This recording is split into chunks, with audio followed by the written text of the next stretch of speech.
दुनिया में इस समय 4 बड़े धर्म हैं।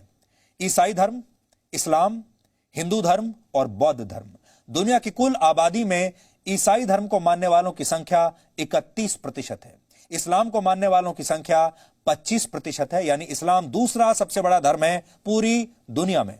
और हिंदू धर्म को मानने वालों की संख्या करीब 15% है। बौद्ध धर्म को मानने वाले 7% हैं और 7% लोग अन्य धर्मों को मानने वाले हैं, जबकि 15% ऐसे लोग हैं जो किसी धर्म में विश्वास नहीं रखते। ये पूरी दुनिया का ब्रेकअप है आपके सामने।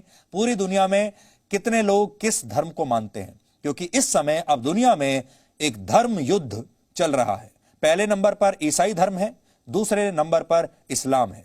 इस्लाम लगभग 25% लोग मानते हैं और अगर आप हिंदू धर्म को देखें तो 15.2% लोग हिंदू धर्म को मानने वाले हैं।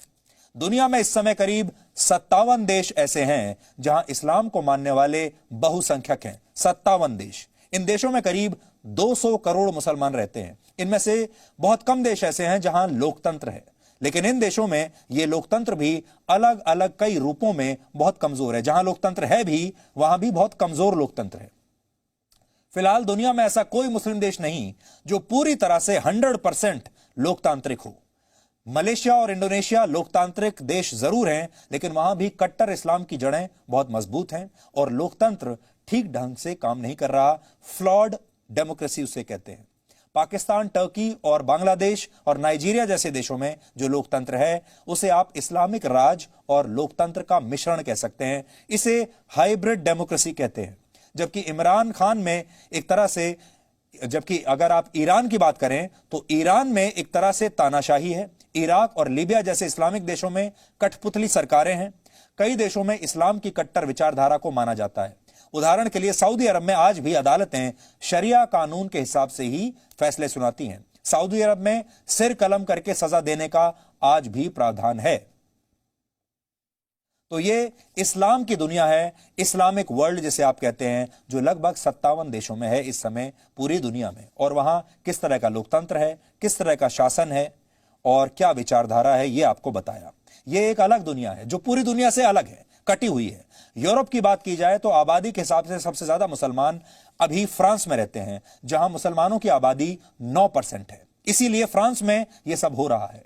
8% मुस्लिम आबादी के साथ ऑस्ट्रिया दूसरे नंबर पर है। 8% लोग ऑस्ट्रिया में इस धर्म के हैं। अब ऑस्ट्रिया में भी ऐसे हमले होने लगे हैं। और 6% मुस्लिम आबादी के साथ ब्रिटेन तीसरे नंबर पर है।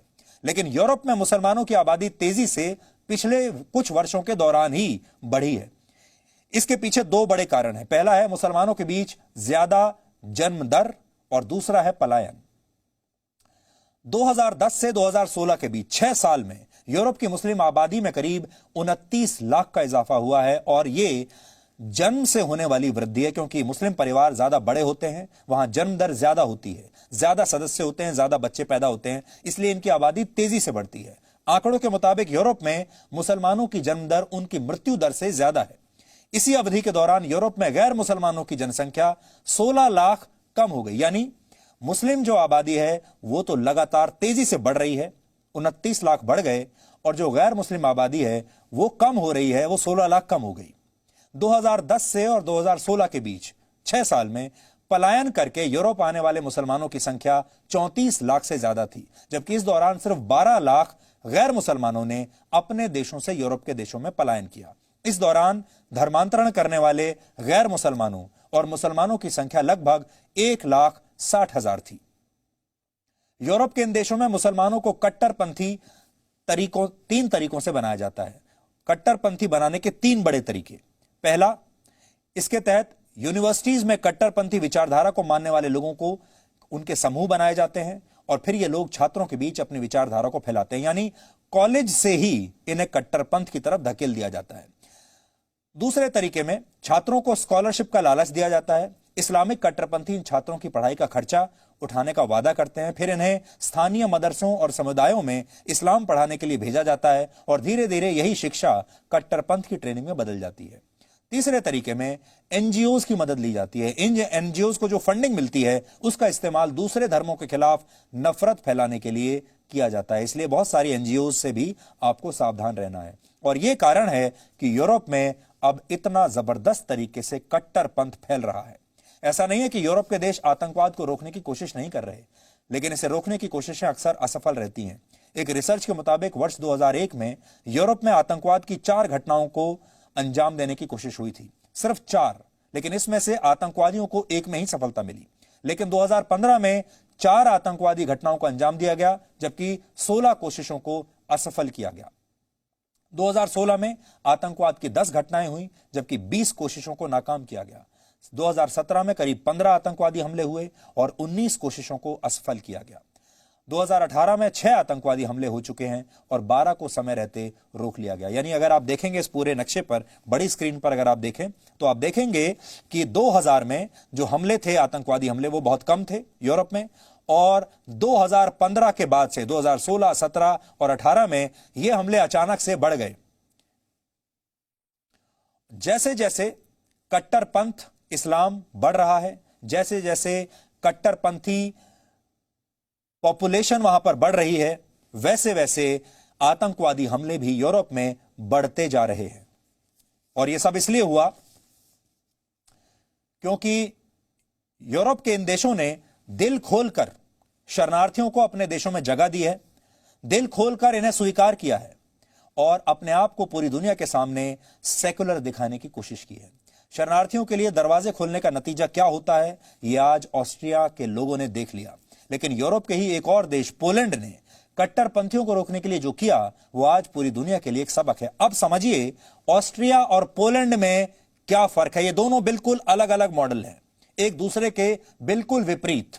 ऑस्ट्रिया में क्या हुआ आपने देख लिया, फ्रांस में क्या हुआ आपने देख लिया, जर्मनी में क्या हुआ आपने देख लिया। ऑस्ट्रिया की आबादी 90 लाख है, छोटा सा देश है, जबकि पोलैंड की आबादी 3 करोड़ 70 लाख है। लेकिन आप हैरान रह जाएंगे कि ऑस्ट्रिया की आबादी में मुसलमानों की हिस्सेदारी करीब 8% है, यानी वहां बड़ी हिस्सेदारी है मुस्लिम आबादी की 8%, जबकि पोलैंड में मुसलमानों की आबादी सिर्फ 0.1% है, नेग्लिजिबल। ऐसा नहीं कि यूरोप के बाकी देशों ने पोलैंड पर शरणार्थियों को शरण देने का दबाव नहीं बनाया था, पूरा दबाव था। लेकिन जहां एक तरफ ऑस्ट्रिया ने दिल खोलकर मध्य एशिया से आए शरणार्थियों का स्वागत किया, उन्हें अपने नागरिकों को मिलने वाले ज्यादातर अधिकार दे दिए, वहां रहने की जगह दी, अच्छा जीवन दिया, रहने के लिए छत दी, और इन लोगों ने बदले में आतंकवाद दिया। वहीं पोलैंड ने एक भी इस्लामिक शरणार्थी को अपने देश में जगह नहीं दी। उसने साफ इनकार कर दिया, हम किसी को अपने यहां जगह नहीं देंगे। इसका नतीजा यह हुआ कि पोलैंड में हाल के वर्षों में आतंकवाद की कोई घटना नहीं हुई है, बिल्कुल शांति है वहां। कुछ समय पहले जब पोलैंड के एक सांसद से एक न्यूज चैनल पर डिबेट के दौरान यह सवाल पूछा गया कि क्या उनकी पार्टी इस्लामिक देशों से आने वाले शरणार्थियों के साथ भेदभाव नहीं कर रही, तो वहां के सांसद ने साफ किया था कि उनके देश ने यूक्रेन से आए 20 लाख शरणार्थियों को अपने यहां जगह दी है, लेकिन हम अपने यहां एक भी कट्टरपंथी मुसलमान को शरण नहीं देंगे। यानी यूक्रेन से आए लोगों को तो रख लिया, लेकिन और कहीं से नहीं, क्योंकि लोगों ने उनकी सरकार को इसलिए चुना है, चाहे दुनिया उन्हें रंगभेदी कहे, चाहे राष्ट्रवादी कहे, लेकिन हम अपने देश के लोगों से किया गया वादा नहीं भुला सकते, क्योंकि देश के लोगों ने हमें इसलिए चुना है कि हम शरणार्थियों को आने नहीं देंगे।